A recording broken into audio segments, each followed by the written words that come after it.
옆에 사람들하고 인사합시다. 할렐루야. 반갑습니다. 사랑합니다. 축복합니다. 영혼 없이 하지 말고 진심을 담아서 하시길 바랍니다. 여러분, 사람을 잘 만나는 것이 복이지요. 어떤 사람은 좋은 부모를 만나서 훌륭한 사람이 되고, 어떤 사람은 또 좋은 선생을 만나서 또 훌륭한 사람으로 자라기도 합니다. 오래전에 있었던 이야기입니다. 어떤 학교에서 초등학교 아이가 새 시계를 사가지고 이렇게 와서 막 자랑을 했습니다. 요즘은 하지만 옛날에는 그 시계가 얼마나 귀했어요. 그래서 어떤 아이가 그 시계를 훔쳤어요. 그래서 선생님이 누가 훔쳤냐 내놔라. 또 쉬는 시간 기회를 줄 테니까 가져다 둬라 그랬는데 안 했어요. 그래서 결국은 학생들을 다 세워서 눈을 꼭 감고 있어라. 아무도 눈 뜨면 안 된다. 그리고 선생님이 아이들의 주머니를 첫 줄부터 마지막 줄까지 다 뒤지기 시작했습니다. 그리고 눈 떠라. 시계 찾았다. 그리고 시계를 돌려주었습니다. 그리고 그 사건은 마무리가 되었습니다. 시간이 많이 흘렀습니다. 그 선생님은 이제 은퇴해서 머리가 희끗하니 이렇게 있는데 어느 날 제자가 찾아왔습니다. 제자가 찾아와서 선생님, 저를 아십니까? 제가 학교 선생이 되었습니다. 저도 선생님처럼 선생이 되었습니다. 근데 선생이 됐는데 그 첫 인사를 선생님한테 꼭 하고 싶어서 왔습니다. 사실은 제가 그랬을 때 시계를 훔쳤던 그 범인이었습니다. 근데 선생님은 그런 저를 드러내지 않고 그 일을 이렇게 아름답게 해주셔서 오늘의 제가 있습니다. 아마 그때 선생님이 그 일을 알리고 저를 망신줬으면 저는 오늘의 제가 있지 않았을 것입니다. 저는 선생님의 그 모습을 보고 너무 선생님이 고마워서 나도 우리 선생님 같은 저런 훌륭한 선생님이 돼야 되겠다. 그렇게 각오를 하고 그렇게 공부해서 오늘 선생님이 되었습니다. 그런데 선생님 왜 그렇게 하셨어요? 그러니까 선생님이 웃으면서 하는 말이, 애야, 사실은 나도 너가 훔쳐가는 거 몰랐다. 나도 눈을 감고 아이들의 주머니를 뒤졌다. 그렇게 말을 했습니다. 그러니까 아무도 눈치채지 못하도록 처음부터 끝까지 모든 아이들의 주머니를 다 만지고, 그리고 선생님도 그 아이가 누군 줄 알면 그 아이를 사랑의 모습으로 볼 수 없을 것 같아서 눈을 감고 했던 것입니다. 여러분, 그 선생님의 사랑과 지혜가 한 사람의 훌륭한 또 다른 선생님을 만들어냈습니다. 여러분, 이렇게 교육에서는 사랑과 훈련이 이렇게도 중요합니다. 또 그것이 아름다운 조화를 이루어야 됩니다. 여러분, 이 사랑과 훈육은 교육에 있어서 두 개의 양쪽 바퀴와 같습니다. 이 두 개가 너무 하나만 지나쳐도 안 되고 너무 하나만 커도 안 됩니다. 이것이 지혜롭게 또 사람에 따라서 맞게 잘 돼야 됩니다. 사랑이 없는 훈련은 아이들을 오히려 망치고 아이들을 못된 자녀로 이렇게 반항심만 키우게 됩니다. 반대로 훈육이 없는 사랑은 아이들을 버릇없이 또 약한 아이들로 이렇게 합니다. 그래서 이 사랑과 훈육이 적절하게 균형을 잡고 또 지혜롭게 잘 사용이 돼야 되는 것입니다. 자, 오늘 에베소서 6장 4절 말씀이 있는데요. 사실은 이 말씀을 본문에서 같이 두 개를 읽으려고 했는데 이제 또 번거로우니까 하나만 했습니다만 이 말씀이 오늘 중요한 말씀입니다. 자, 에베소서 6장 4절 다 같이요. 시작. 또 아비들아, 너희 자녀를 노엽게 하지 말고 오직 주의 교훈과 훈계로 양육하라. 한 번 더요. 또 아비들아, 너희 자녀를 노엽게 하지 말고 오직 주의 교훈과 훈계로 양육하라 라고 했습니다. 여러분, 자녀를 노엽게 하지 말라는 말은 사랑으로 교육하라는 것이죠. 오직 주의 교훈과 훈계로 양육하라는 말은 이 사랑과 훈육을 하여튼 적절하고 지혜롭고 균형 있게 잘 사용해서 가르치고, 아이들의 이 가르치는 근본, 이 기준은 하나님의 말씀이라는 것입니다. 우리 지금 어른 세대가 자랄 때는 사랑보다는 훈육이 많았습니다. 옛날 부모님들이라고 뭐 자녀들 사랑 안 했겠습니까만은 그 사랑을 잘 감추고 훈육하는 일에 야단치고 꾸중하고 이런 일을 더 많이 하셨습니다. 근데 요즘 부모들은 또 반대입니다. 너무 지나치게 아이들을 막 키워서 좀 버릇없는 아이들이 너무 많고, 행여나 그걸 한마디 이렇게 꾸중하려고 하면 아주 당신이 뭔데 남의 자식한테 그러냐고 막 해야 되니까 요즘 말도 못합니다. 요즘은 학교 선생님들이 너무너무 힘듭니다. 어버이날도 아무 뭐 꽃 하나도 제대로 받는 것도 쉽지 않습니다. 그러면서 뭐 선생님들이 조금만 뭐 하면 막 고소 고발하고, 또 뭐 심하면 어떤 부모들은 막 와서 막 선생님을 애들 앞에서 패기도 하고, 이런 시대가 돼서 정말 교권이 무너졌습니다. 여러분, 교권이 무너지고 어른들의 권위가 무너지면 그 다음 세상이 소망이 없어요. 가정에서는 부모가 권위가 있어야 되고, 학교에서는 선생님의 권위가 있어야 교육이 제대로 되는 것입니다. 여러분들의 자녀들은 꼭, 여러분, 우리 옛날 어르신들이 다 옳은 건 아니지만, 옛날에는 맞고 오면은 학교에서 맞았다 그러면 맞을 짓거리 했으니까 맞았겠지. 그리고 절대 자녀 편을 잘 안 들어줬습니다. 그것이 꼭 좋은 건 아니지만, 우리 부모들이 정말 선생님들의 권위, 선생님을 존경하게 하고 선생님의 권위를 인정하게 해야 됩니다. 그래야, 선생님을 존경해야 선생님의 가르치는 교육이 유익이 됩니다. 그래야 공부를 애들이 잘합니다. 선생 무시하는 아이들은 공부 못합니다. 교회에서도 그렇습니다. 목사의 영적 권위를 알고 그 말씀을 잘 듣는 사람들이 믿음이 자라고 신앙이 반듯하게 크는 것입니다. 여러분, 이 사랑과 훈육이 적절하게 잘 되어질 때 거기서 훌륭한 사람이 나오는 것이죠. 오늘 이런 면에서 실패한 한 불행한 가정을 봅니다. 엘리 제사장의 가정입니다. 엘리 제사장은 그 당시에 신정일치 시대에 모든 그 나라의 이스라엘 민족의 주권을 다 가진 사람입니다. 정치적인 지도자요, 또 법적으로 재판관이요, 종교적으로 영적으로는 제사장입니다. 그런 모든 권력을 가졌는데, 이제 그 당시에는 그 제사장이면 제사장이 그게 이제 세습될 때입니다. 세습. 아버지에서 아들로 자동 이렇게 내려갈 때입니다. 그런데 그 아들 둘은 홈니와 비느하스였습니다. 그런데 할아버지가 돼서 7, 80대가 됐는 할아버지에게 이렇게 꼬맹이 손주가 하나 생겼습니다. 누구지요? 사무엘입니다. 이 사무엘은 어떻게 생긴 아이죠? 그 사무엘의 아빠 엄마는 엘가나와 한나인데, 이 집에 애가 없으니까 이 한나가 너무 고통스러워서 하나님 전에 가서 울면서 기도를 합니다. 하나님, 나에게 아들을 주십시오. 아들을 주시면 내가 하나님께 도로 바치겠습니다. 그렇게 기도를 했어요. 그리고 그 아들을 하나님이 주셨습니다. 그러니까 한나가 약속대로 몇 년 동안 길러서 젖을 뗄 나이에, 젖은 보통 3살 정도에 떼고요, 또 늦으면 5살 정도에 뗀다고 그러잖아요. 그 아이를 이제 성전에 갖다 바칩니다. 성전에 갖다 바치면 하나님이 직접 기르지요? 예? 하나님이 직접 기르나요? 아니죠. 엘리 제사장과 그 집안이 기르는 겁니다. 그러면 엘리 제사장, 그리고 이미 상당히 한 5, 60대가 됐을 홈니와 비느하스, 그 사람들에 의해서 사무엘이 자라나는 것입니다.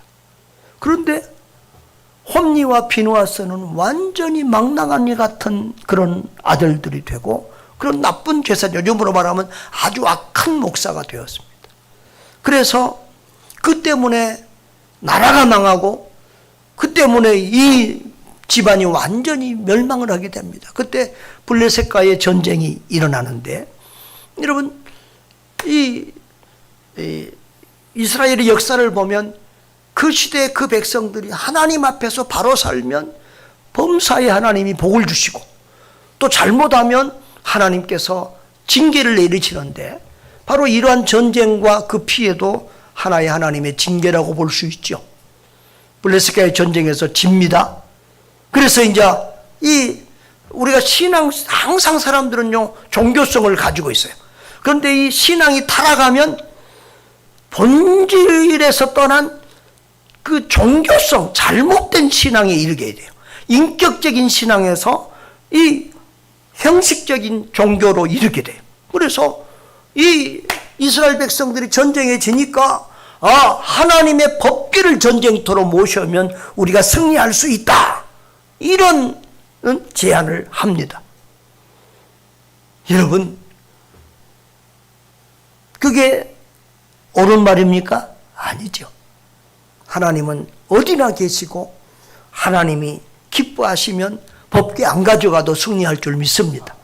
자, 그런데 법궤를 가져가자고 그러니까 그것을 허락을 했습니다. 그래서 홈니와 비누아스가 법궤를 가지고 전쟁터에 갔습니다. 처음에는 막 사기왕상을 같았지만 오히려 더 크게 져서 3만 명의 이스라엘 군이 죽습니다.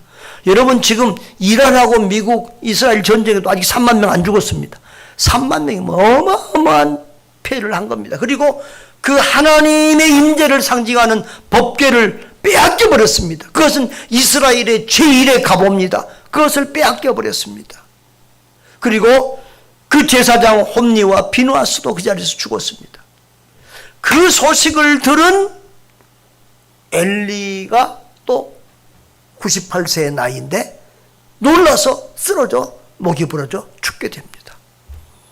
그 무렵에 며느리는 애를 낳는데 아이를 낳다가 또 죽습니다. 그러면서 하나님의 영광이 떠났다, 이 나라에서 하나님의 영광이 떠났다 하면서 이가봇 시대를 맞이했다고 탄식하면서 죽습니다. 이렇게 완전히 엘리의 집은 멸망을 받습니다. 자, 그런데 친자녀가 아닌 그 꼬맹이 손자 중에 손자 같은 그런 사무엘은 그 하나님 앞에 똑같은 환경에서 똑같은 사람들에 의해서 양육을 받았는데도 위대한 하나님의 사람으로 자랍니다. 사무엘상 2장 26절을 보면 이에 사무엘이 점점 자라며 여호와 사람들에게 은총을 더욱 받더라. 사무엘의 말이 온 이스라엘에게 전파되니라. 이런 얘기가 나옵니다. 여러분, 아마 사무엘과 엘리 제사장이 만났을 때는 엘리 제사장이 한 70대 후반이나 80대 초반 정도 됐을 것입니다. 그러니까 이제 그 참 손자 같은 애를 이렇게 기른 것이죠. 그리고 이제 엘리 제사장이 사망했을 때는 98세라고 했는데, 그때 이렇게 사무엘이 장성해서 선지자의 직을 이어받아서 하는 것을 보면 최소 그때는 사무엘이 한 20살 이상이 됐다고 생각이 되어져요. 그래서 상당히 15년 또 20년 동안을 엘리 제사장 밑에서 자랐다는 거죠. 뭐 어떻게 보면 아들이잖아요. 양적 아들입니다. 손자입니다. 그런데 사무엘은 이렇게 멋지게 자랐고 두 아들은 완전히 망했다. 이런 이유가, 이런 원인이 뭔가, 이걸 생각을 해보게 됩니다. 그게 우리가 보면 엘리 제사장의 사랑과 훈육에 문제가 있다는 것입니다. 사무엘상 2장 22절부터 25절까지 빠른 속도로 한번 읽어보겠습니다. 엘리가 매우 늙었더니 그의 아들들이 온 이스라엘에게 한 모든 일과 해망문에서 수종드는 여인들과 동침하였음을 듣고 그들에게 이르되 너희가 어찌하여 이런 일을 하느냐? 내가 너희의 악행을 이 모든 백성에게서 듣노라. 내 아들들아 그리하지 말라. 내게 들리는 소문이 좋지 아니하니라. 너희가 여호와의 백성으로 범죄하게 하는도다. 사람이 사람에게 범죄하면 하나님이 심판하시려니와 만일 사람이 여호와께 범죄하면 누가 그를 위하여 간구하겠느냐. 이렇게 야단을 칩니다. 자, 그런데도 불구하고 그들은 회개하고 돌이키지 않았고 결국은 이렇게 멸망을 받습니다. 여러분, 이 엘리의 훈육이 하나님 보시기 아름다웠고 정말 적절한 회개 운동이 일어났으면은 엘리의 집은 망하지 않았을 것입니다. 사실은 하나님이 그 엘리에게 그 가정을 치시겠다고 징계하시겠다고 말씀하신 것이 한두 번이 아닙니다.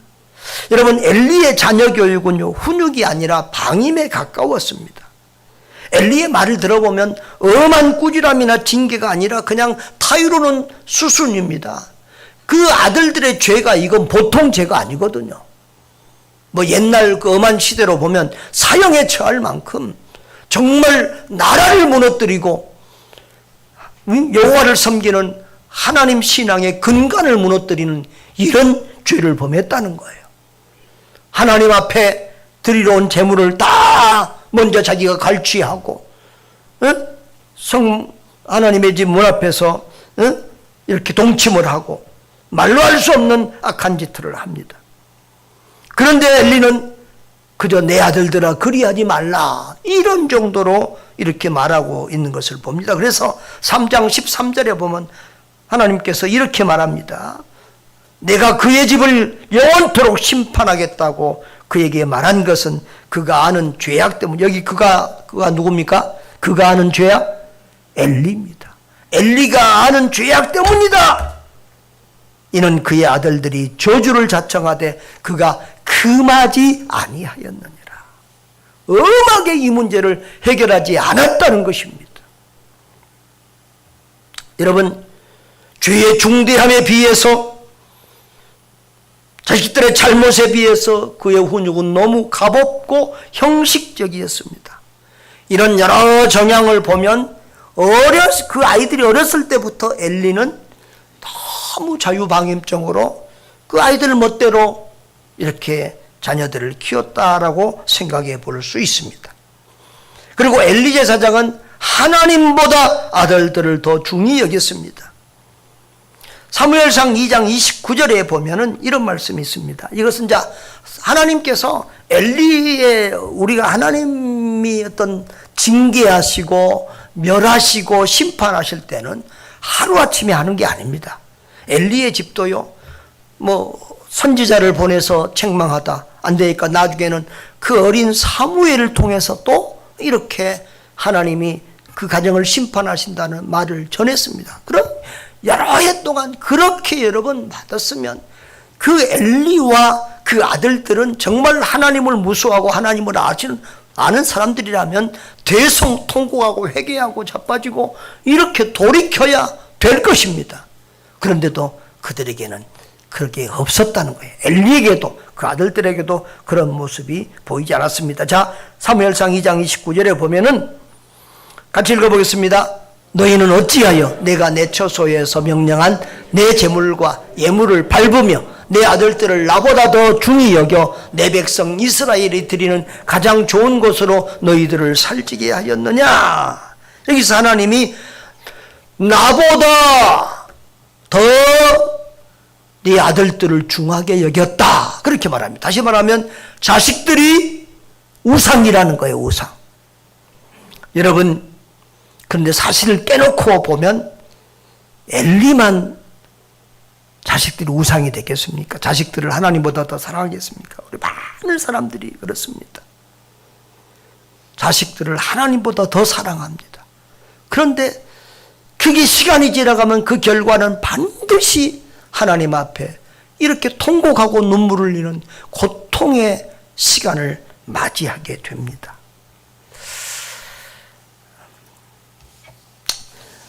저는 목사로서 이렇게 또 주변을 살펴보고 또 내 자신을 볼 때가 있습니다. 그런데 내가 정신 안 차리면 싹군되겠구나 그런 생각이 들 때가 있습니다. 자녀들을 위한 마음은 다 같습니다. 목사님들이 보면 돈 때문에 문제가 생긴 목사님들은 보면 전부 다 자녀들 때문에 그렇습니다. 자기 쓰려고 하는 것보다도 자녀들 때문에 그런 경우가 많습니다. 또 사모님들이, 여자들은 또 가정생활 이런 문제에서도 또 물질에 대해서 집요하게 이렇게 할 때 목사님들이 그것에 때문에 교회에서 정말 헌신하고 수고하고 또 끝이 아름답지 못하다거나 불미스러운 이런 모습으로 목회를 또 마치거나 하게 되는 모습을 보게 됩니다. 정말 우리가 잘 봐야 됩니다. 우리 교우들도 성도들도 보면은 자녀가 우상인 사람들이 너무 많습니다, 요즘에. 그런데 자녀가 우상이 되면 반드시 그 끝이 좋지 않습니다. 여러분, 우리가 하나님을 제일로 섬기고 아빠 엄마가 하나님을 제일로 섬기고 하나님을 따라가면 자녀가 나를 따라서 하나님을 따라갑니다. 그런데 우리가 하나님 아니고 자녀를 따라가면 하나님도 잃고 자녀도 망가집니다.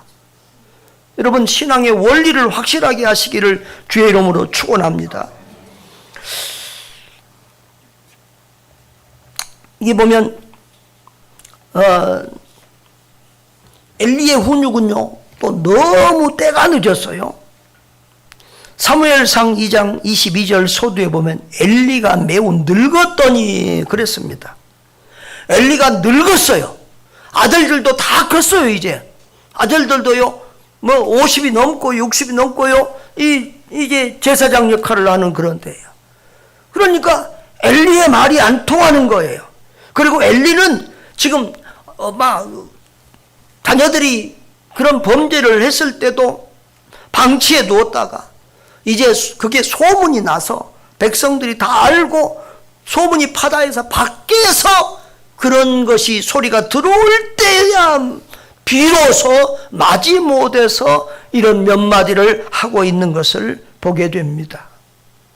여러분, 교육은요 어릴수록 효과가 있습니다. 엘리는 자녀들이 어릴 때부터 여호와를 경외하도록 바로 엄하게 가르치지 않고 완전히 타락하고 이제는 양심이 마비된, 여러분 죄를 계속해서 범하다 보면 양심이 마비됩니다. 습관이 됩니다. 그런 상황에서 다 큰 아들들을 가르치려고 하니까 안 되는 것입니다. 여러분, 자녀 교육은 어려서부터 아이들 교육을 해야 그게 나중에 효과가 있습니다. 그래서 옛날 어르신들 말도 3살적 버릇이 8까지 간다. 잠언서에도 어렸을 때 가르치면 그것이 80이 넘어도 어른이 넘어도 그렇게 산다고 말을 합니다. 여러분,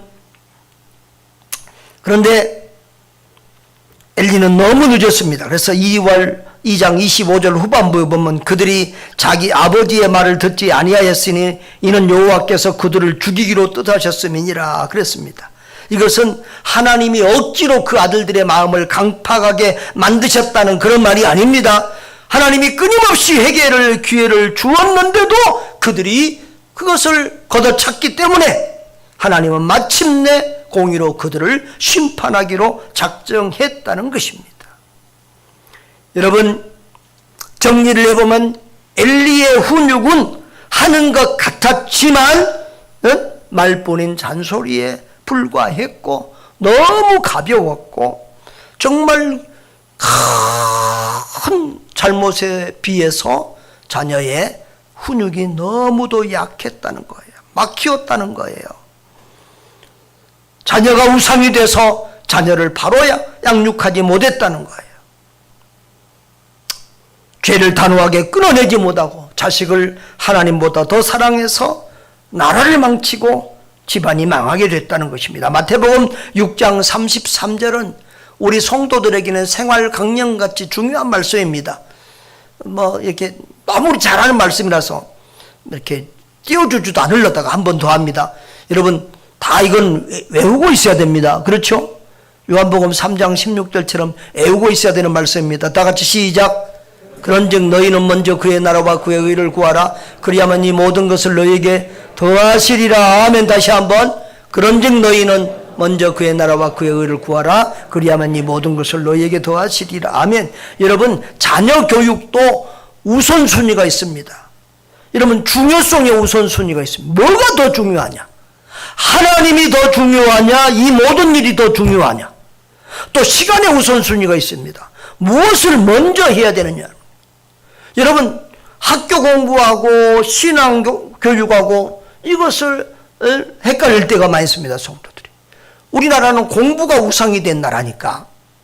그래서 부모들이 학교하고 학원 교회 일이 있으면 학교 가라고 그러지 교회 가라고 하는 부모가 별로 없습니다. 두 개가 겹치면. 심지어는 뭐 중고등학교 때가 되면 대학 학원 단 다음에 교회 생활 열심히 하고 지금은 공부해라 그러고 뭔 고등학교 다니는 애가 교회에서 그렇게 사냐 그렇게 자꾸 얘기합니다. 심지어는 뭐 중직자 부모들도 주일날 아이들을 학원 보내고 이런 일들도 합니다. 여러분 그러면 자녀교육 실패합니다. 그렇게 해서 잘 되는 자녀가 있을 수 없어요. 안 됩니다. 서울대 가면 못합니까? 연고대 가면 못합니까? 돈 잘 벌면 못합니까? 예수 안 믿는데 그 돈 벌어서 세상 죄짓고 막 나가고 부모에게 효도할지 모르는데 그것이 신앙교육의 성공입니까? 아닙니다. 여러분 수직문화 하나님을 경외할 줄 아면은요 부모들도 어른들도 경외할 줄 압니다. 근데 위에 분을 모르면은요 위에 분을 모르면 사람이 버릇이 없어요. 막 나가져요. 하나님을 모르는 사람은 교회에 와서도 목사 존경하지 않습니다. 학교 가서도 선생님 존경하지 않습니다. 집에서도 부모님 존경하지 않습니다. 하나님을 바로 알면 모든 인간 삶의 질서가 생기고 자기 어디에 가서나 칭찬받고 사랑받는 사람다운 사람이 되는 거예요. 할렐루야. 제가 이런 얘기도 있습니다. 여러분들이 정말 결단을 해야 됩니다. 막말로 야 너 공부 꼴찌해도 좋다. 대학 못 가도 좋다. 예배생활 똑바로 하고 예수만 잘 믿어라. 그러면 내가 말 안 하겠다. 이렇게 하셔도 괜찮아요. 사실은 예수님만 만나면 지들이 공부하지 말라고 해도 해요. 지들이 지 알아서 잘 커요. 예수님을 만날 때까지가 중요해요. 그게 방황기예요. 인생의 방황. 아이들이고 어른이고 인생의 예수님을 만날 때까지는 인생의 방황이에요. 나이가 60이 되고 70이 돼도 예수님 못 만난 사람은 지금 인생의 방황을 하고 있는 거예요. 아멘? 아멘을 분들이 잘 안 하네. 동의를 잘 안 한다는 말씀이에요. 여러분 예수님을 만나야 인생이 제대로 되는 거예요. 그때부터 내가 할 도리를 바로 하고 해야 할 일을 알고 어떻게 살아야 될 일을 알고 세상에 어디서 가서 어디로 가는지를 알고 정말 우리 아이들이 예수님 만나면 그 미래를 걱정을 안 해도 됩니다. 자신들이 알아서 하는 것입니다. 우리 집사람에게 내가 자꾸 애들 잔소리 안 한다고 뭐라 하면 지들이 알아서 다 하는데 왜 잔소리 합니까? 그럽니다. 예수님 믿으면 지들이 알아서 합니다. 아이고 죄송해요. 또 자랑한 것 같아서. 하여튼 요즘에 우리 장로님, 권사님 이렇게 자녀들이 자라서 교회 안에서 또 이렇게 자라가고 일꾼이 되고 또 아이들 낳아서 손자들이 이렇게 나오고 이런 것을 보면서 참 마음에 큰 감동이 있어요. 이제 우리 교회가 이렇게 대를 이어서 가는구나. 신앙의 계승운동이 이렇게 이루어져 갔구나 하는 감사함이 있습니다. 근데 저는 우리 한국교회가 참 잘못 범죄하는 한 가지가 있다고 생각을 합니다. 목회를 세습이라고 표현한 이 단어는 굉장히 한국교회를 망가뜨리는 그런 요소다. 세상에 교회를 세상 사람들이 기업처럼 보고 세상의 불신자들이 교회를 세습한다 이런 말을 했습니다. 그런데 믿는 자들이 그 세상의 말로 표현으로 그런 단어를 쓰면 안 됩니다. 여러분, 세상의 기업들은 그 어떤 오너가 되면 엄청난 지분이 있습니다. 그러나 교회는, 목회자는 사실은 월급쟁입니다. 뭐 교회가 크다고 뭐 지분을 더 많이 주고 뭐 교회의 재산 중에 하나도 목사 마음대로 가질 수 있는 게 아무것도 없습니다. 그리고 목사가 된다는 것은 교회에서 공동회에서 다 투표를 해서 되는 것이지 목사 마음대로 되는 것도 아니고 장로님들이 뭐 마음대로 할 수 있는 것도 아닙니다. 목회자를 청빙하는 일은 반드시 가장 큰 회의, 공동회의라고 합니다. 공동회의. 그 뭐죠? 세례 교인 이상이면 누구든지 참석할 수 있는 가장 큰 그 회의 모임에서 투표해서 목사를 청빙하게 되는데, 투표 몇 프로? 3분의 2를 받아야 됩니다. 3분의 2. 제가 이런 말 하니까 또 오해하고, 아이고 우리 목사님 또 아들 뭐 하려고 뭐 그런 소리 하지 마시고요. 우리 아들은 선교사하는 걸 좋아하지 뭐 목회 끌어올려도 잘 안 옵니다. 자, 그런데 중요한 건 알 건 알아야 돼요. 바른 것은 바르다고 말해야 돼요. 잘못된 것은 잘못됐다고 말해야 돼요. 여러분, 신앙 계승을 하고 이 직분을 계승하는 것이 절대 쉬운 일이 아닙니다. 엘리야 제사장 실패했잖아요. 그러면 그것을, 그 충격적인 장면을 본 사무엘, 반면교사로 그것을 본 사무엘은 성공했나요? 사무엘도 실패했어요. 사무엘도 나중에 보면은 백성들이 사무엘의 아들들을 후임으로 세우려고 그러니까 다 반대해서, 그래서 이 사사제도가 끝이 나고 왕정이 생기잖아요. 여러분, 신앙을 계승하고 이렇게 직분을 계승하는 것은 절대 쉬운 일이 아닙니다. 그리고 세상에서도 목사들이, 의사들이 의사되고 뭐 하다못해 식당집을 해도 2대 3대를 하면 다 박수 쳐주고 격려하는데, 왜 목사들이 목사되는데 막 세습 어쩌고 이런 얘기를 하면서 그렇게 부끄러움을 주는지 모르겠어요. 여러분, 얼마 전에 교회사 교수 최원수 교수님을 만났는데, 유명한 그 장로교단을 연구한 유명한 교수님입니다. 세계 장로교회사 세습이라는 말은 대한민국에만 있다, 그런 얘기를 했습니다. 사실은 대한민국에서도 통합 측 한 군데 있습니다. 통합 측이 참 이 교회를 망치는 일을 많이 하는데, 축도도 이상하게 하는 거 통합 측에서 나오고, 장로님들이 너무 권위가 세서 그렇게 되는 겁니다. 이 교회 세습도 그 교단에서 나왔는데, 사실은 이 통합에서 목회를 세습을 못하게 하는 법을 만들었어요. 어디서? 명성교회에서. 그런데 법을 만들어 놓고 자기들이 법을 또 어겼어. 명성교회는 결국 그 아들 김하나 목사가 담임 목사가 됐어요. 사실은 교인들이 다 투표해서 했기 때문에 밖에서 왈가왈부할 일은 아니에요. 그런데 밖에서 떠드는 거예요. 그런데 그 아들 잘해요, 못해요? 내가 볼 때는 너무 잘하고 있어요. 우리 집사람은 아침에 일어나서 주일날 보면은 그 교회 그 아들 설교만 듣고 있어. 제일 먼저 들어요. 여러분, 우리 자녀들이 교회 안에서 쭉 자라, 어린아이 때부터 봤잖아요. 어린아이 때부터 봤기 때문에 그 아이가 잘못 자랐으면 절대 성도들이 투표 안 합니다. 비밀 투표하는데 비밀 투표하는데 누가 그 아이를 투표합니까?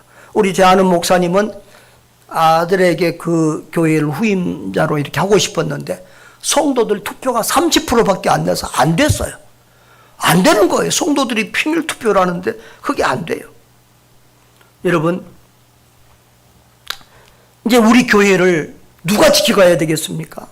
목사의 아들이 목사가 되고, 장로의 아들이 장로가 되고, 권사의 아들이 이렇게 또 권사가 되는 이런 이런 신앙과 직분의 계승운동이 일어나야 될 줄 믿습니다. 그래야 우리 교회를 가장 사랑하고 잘 아는 아이들이 우리 교회의 어떤 목회 철학과 비전과 우리 교회의 모습, 특징들을 잘 이어서 가야 우리 교회가 대를 이어서 건강하게 아름답게 자라가는 교회가 될 줄 믿습니다. 여러분, 그래서 목사, 장로, 권사 자녀들 중에서 후임자가 나오고 이렇게 목회자가 나오는 것이 얼마나 좋겠습니까? 안양 일심교회 우리 김홍석 목사님, 우리 교회 총회장 출신, 우리 교회 몇 번 설교도 하셨죠.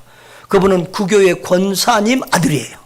권사님 아들이 그 교회에서 또 이렇게 목회자가 돼서 목회하니까 교회를 잘, 그 선교 중심 교회를 잘 이어가고 있습니다.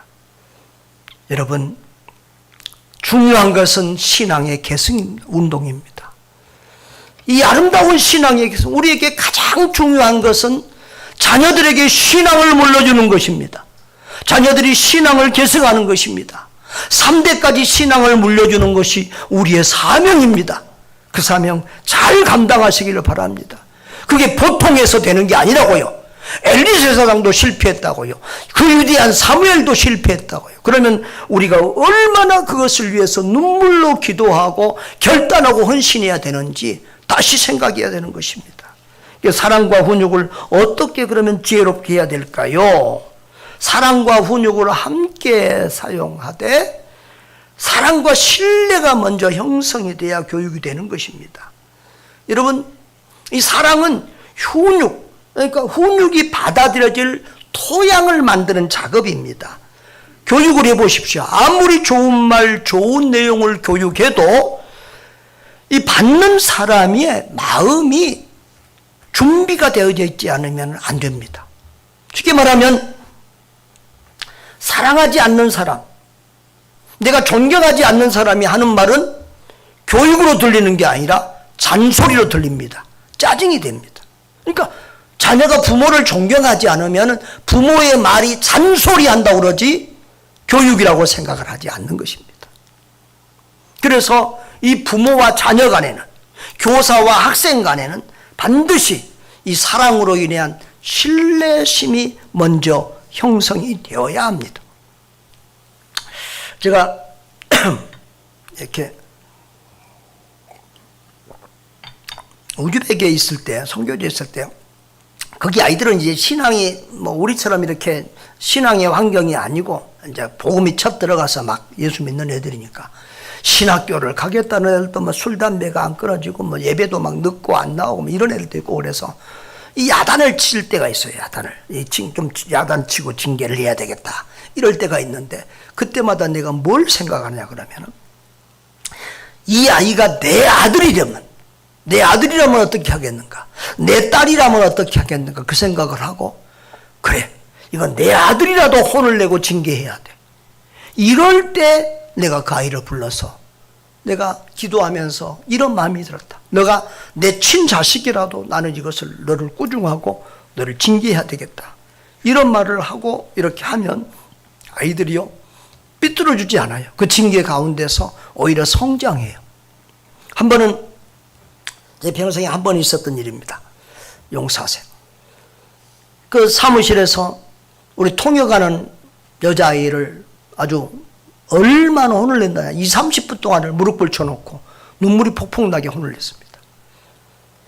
이렇게 통역을 하니까 아이들이 어린 나이에 통역을 하니까 막 거만해지는 겁니다. 어른들을 무시하고 막 지가 안 하면 지가 목사처럼 하고 막 그럽니다. 그래서 마음 먹고 한번 야단을 쳤습니다. 눈물이 폭풍나게 야단 쳤습니다. 근데 여러분, 자식 때리고 나면 누가 더 아파요? 누가 더 아파요? 맞은 자식이 더 아픕니까? 부모가 더 아픕니까? 부모가 더 아파요. 스승도 마찬가지. 그렇게 야단을 치고 나니까 내가 마음이 너무 안 좋아서 사택에 올라와서 내가 힘들어하고 있는데 조금 있으니까 그 아이가 와서 목사님 하고 와서 그 소리를 듣는 순간, 아, 그래, 네가 내 새끼구나, 네가 내 제자구나, 이런 생각이 들었습니다. 여러분, 사람을 하나 만들어 간다고 하는 것은 정말 쉬운 일이 아닙니다.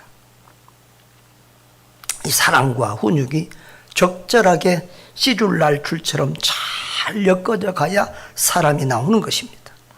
여러분, 훈육은요, 훈련은 사랑하는 자녀를 바르게 키워가는데 꼭 필요한 것입니다. 여러분, 훈계하고 야단치는 것은 사랑의 반대가 아닙니다. 미움이 아닙니다. 미움, 사랑의 반대는 뭐라고 그러죠? 무관심이에요, 무관심. 별일을 해도 아무렇지 야단도 안 치면 이건 사랑이 없는 겁니다. 오히려 훈계하고 야단치는 게 사랑입니다. 그래서 히브리서에도 보면은 주께서 그 사랑하는 자를 징계하시고라고 했습니다. 그런데 여러분, 훈육할 때 중요한 원리가 있습니다. 뭐냐 그러면 분노를 쏟아오면 안 됩니다. 부모가 막 화가 나가지고 줄체를 못하고 막 화를 내고 말을 막 하고 막 그러면 안 됩니다. 응? 도대체 너가 뭐가 되려고 그래? 너 왜 항상 이 모양이냐? 이런 말들을 하면 안 돼. 자존감이 무너지게 하고 사람의 인격을 다치는 그런 말을 하면 안 됩니다. 여러분, 가능하면 아이들에게 아무개야, 너는 하나님이 사랑하시는 보배 같은 사람이다. 그런데 너가 이런 일을 하면 하나님이 기뻐하시겠냐? 자꾸 하나님의 관점에서 아이를 보고 또 아이도 자기를 하나님의 아들로 하나님의 사람으로 인정할 수 있도록 자꾸 인식을 시켜줘야 됩니다. 내 자녀처럼 내 모처럼 막 하면 안 됩니다. 교사들도 마찬가지입니다. 여러분, 그리고 훈육할 때는 원칙이 있어야 됩니다. 분명한 원칙을 가지고 잘못된 건 한번 잘못된 건 잘못됐다. 이건 절대 안 돼. 이렇게 해야지. 기분 좋으면 봐줬다. 또 딸 때는 야단쳤다가 이렇게 하면 얘들이 헷갈리고 정신이 없습니다.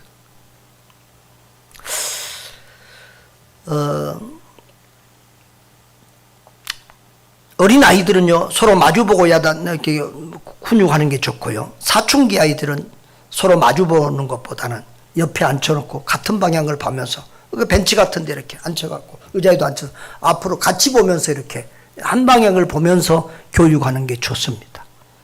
하여튼 우리 5월이 돼서 가정 얘기를 해서 좀 미안하기도 하고 우리 가족들에게도 미안한데, 제가 우즈벡에 있을 때 우리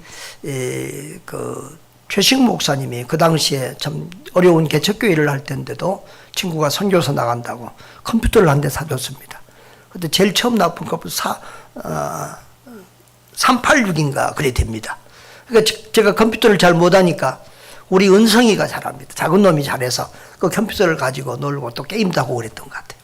근데 이렇게 이제 공부를 제가 시킵니다. 그래서 요거 이제 체크해서 이제 답을 달고 체크하라고 그랬는데, 이 답지를 보니까 이거 읽고 이렇게 제대로 알아보고 한 게 아니에요.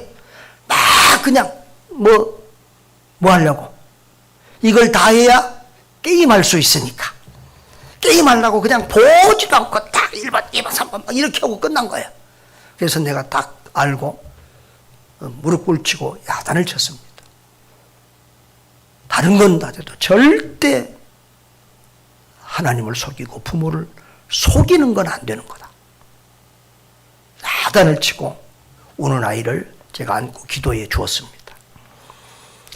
여러분, 자녀를 기르는 여러분, 너무너무 힘드시지요. 또 자녀를 내 자녀도 힘든데 남의 자녀까지 맡아서 교육하는 우리 선생님들도 너무너무 고생이 많습니다. 우리 어머니들, 아버지들, 우리 주일학교 SFC 선생님들 격려해주고 위로해주고 밥 한 끼라도 사주고 이리 하시기를 바랍니다. 근데 정말 부모님이든지 자녀들이 선생님이든지 자녀 교육은 이 사랑과 훈계가 함께 가야 된다라는 것을 꼭 기억하시고 잘 감당할 수 있기를 바랍니다. 사랑 없는 훈육은 무익하고 또 잔인합니다. 훈육 없는 사랑은 자녀를 버릇 없이 만들고 그 자녀를 약하게 아나무인격인 사람으로 만들게 됩니다. 우리 아이들을 사랑과 훈계로 잘 양육하시고 주님의 사랑으로 주님의 말씀으로 잘 양육해서 주님의 기쁨이 되는 좋은 부모, 좋은 또 교사들 될 수 있기를 주님의 이름으로 축복합니다. 아멘. 다 같이 동